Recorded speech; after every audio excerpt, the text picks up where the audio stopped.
J'ai pu démissionner en octobre, le 2 octobre 2020, je m'en souviendrai toujours. Ce risque, il était, on va dire, peu mesuré, parce que j'ai pas mis des années à le penser, mais il était entièrement assumé. Et c'est là toute la différence. Je pense que pour moi, à ce moment-là, le plus grand risque, c'était de n'en prendre aucun, parce que j'allais vraiment très mal.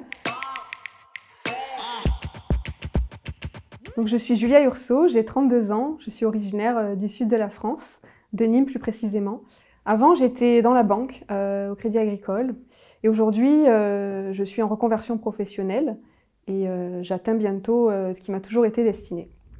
J'ai grandi dans un climat familial assez perturbé, divorce des parents, des familles plus décomposées que recomposées, mais il y a deux choses qui m'ont aidée, l'écriture et le handball. C'était une passion et un échappatoire que j'ai pratiqué pendant 15 ans à haut niveau. Ensuite, mon parcours scolaire, il est peu original puisque j'ai passé un bac littéraire. J'aimais les langues, la philosophie, l'écriture, la littérature, que j'ai obtenu avec mention très bien. Et par la suite, j'ai foncé. J'ai pas réfléchi à ce qui vraiment était fait pour moi et j'ai passé un BTS tourisme. Je pensais sûrement que j'aimais parler anglais, que j'allais voyager plus facilement. C'était pas le cas. Suite à mon BTS, donc j'ai 20 ans, j'habite à Montpellier. Je me dis, bon, bah maintenant, il faut faire un petit peu comme tout le monde. Premier travail, premier CDI, premier appartement, première voiture, tout va bien et je cultive un petit peu les joies de la maturité débutante.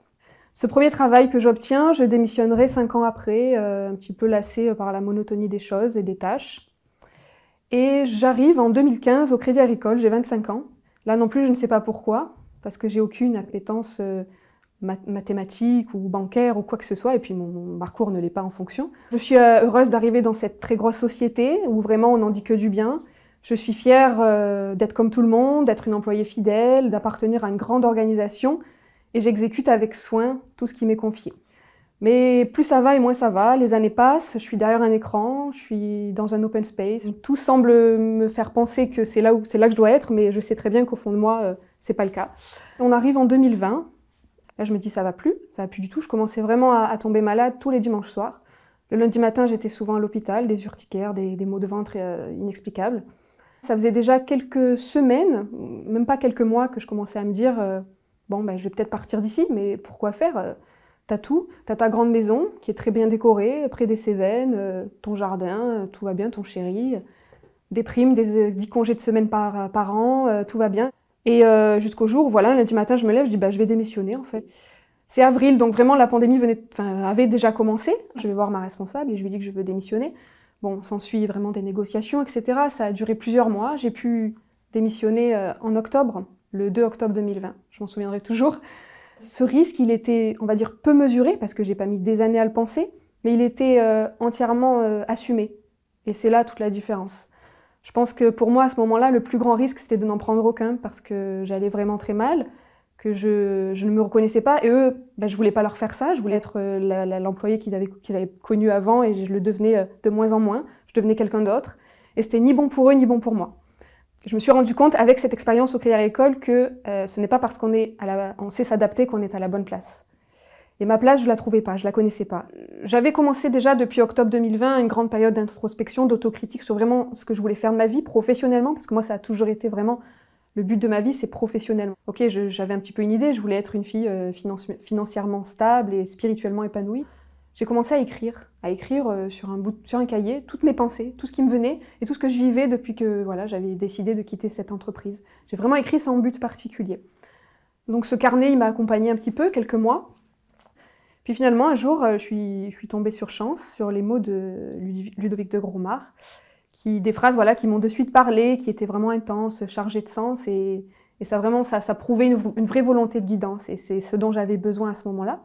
Mais c'est tombé vraiment au moment où là, je me suis dit, ok, t'as passé un an un peu à réfléchir, maintenant il te faut quelqu'un. Tout seul, tu n'y arrives pas, tu tournes en rond, il te faut un mentor, il te faut une personnalité qui t'inspire, qui t'éclaire, et c'est exactement ce que j'ai trouvé chez Chance. Donc je m'inscris. On m'a attribué une coach, donc qui a vraiment été limite trouvée sur mesure, parce que j'ai même pas eu besoin de lui parler 10 minutes, qu'elle a déjà trouvé qui j'étais en fait, ce dont j'avais besoin. Des fois, elle m'a fait pleurer aussi, parce qu'elle a mis des mots sur des choses que je n'arrivais pas à exprimer. Mais surtout, ce qui m'a aidée, c'est tout ce parcours en fait qui est hyper dense et qui permet en fait de passer du rêve à la réalité. J'ai découvert vraiment que je devais renouer avec ce que j'aimais, avec ce que j'avais toujours aimé mais que j'avais trop laissé tomber auparavant, c'est-à-dire l'écriture, la littérature, les livres. Et la première chose que je dis, c'est que je pourrais jamais vivre de l'écriture. C'est un métier d'écrivain, c'est une élite, et c'est pas pour moi. C'est des choses vraiment dont j'étais vraiment convaincue. Et puis finalement, je me suis rendu compte qu'on ne réussit jamais aussi bien que lorsqu'on fait ce que l'on aime. Et c'est pour ça que j'avais jamais réussi jusqu'à maintenant, peut-être, parce que j'étais pas à la bonne adresse, dans vraiment ce qu'il me fallait. Finalement, j'ai continué dans l'écriture. En fait, c'est vraiment la rédaction au sens large qui prenait les devants. Ok, maintenant j'ai un projet. En fait, chaque année, tu vas réaliser un rêve. Le premier, c'était de partir en Polynésie. Le deuxième, c'est d'écrire un livre. Alors, écrire un livre, c'est un grand mot. Au début, on écrit des simples mots. Après, ils se transforment en phrases, en paragraphes, en pages. Là, la priorité, c'est de ton livre. C'est de rencontrer des maisons d'édition, c'est de rencontrer des libraires, c'est d'aller à des conférences d'écrivains. Je sais maintenant où je vais et depuis ma démission, en fait, j'ai jamais été aussi bien. J'ai jamais été malade une seule fois. Je suis vraiment dans ma voie et notamment grâce à Chance qui m'a vraiment permis de pas sortir encore de mon chemin et d'y rester parce que sinon j'y serais plus en fait. Je serais retournée par défaut dans une entreprise. Donc j'ai écrit mon livre. Il soulève, c'est un témoignage sur le cheminement que j'ai entrepris depuis que j'ai démissionné. Il fait l'éloge de l'imprévu, parce que tout ce que j'ai fait depuis que je démissionnais n'était absolument pas prévu, et c'est ce qui m'est arrivé de meilleur dans ma vie. Il fait l'éloge de l'imprévu, de l'échec, parce que sans l'échec, on ne réussit pas. Et il soulève un peu des questions sociétales, existentielles, que l'on se pose un peu tous, qui pourront peut-être parler à d'autres. Et je me suis auto-éditée, donc je viens de terminer ce livre. Il est en version numérique et je suis en train de finaliser la version papier. Alors l'idéal, ce serait une maison d'édition, ne serait-ce que pour mon livre, mais aussi professionnellement. Je me dirige vraiment vers un métier de prête-plume, de biographe. Je rêverais d'écrire sur des personnalités inspirantes. Je sais que c'est vraiment ce milieu-là que je veux côtoyer au quotidien. Avant, je travaillais du lundi au vendredi, j'avais un très bon salaire. Le week-end, j'allais dépenser des sous pour décorer ma maison. 8h, 17h du lundi au vendredi, ok, mais non, maintenant j'ai carrément plus ça, mais j'ai tout le reste.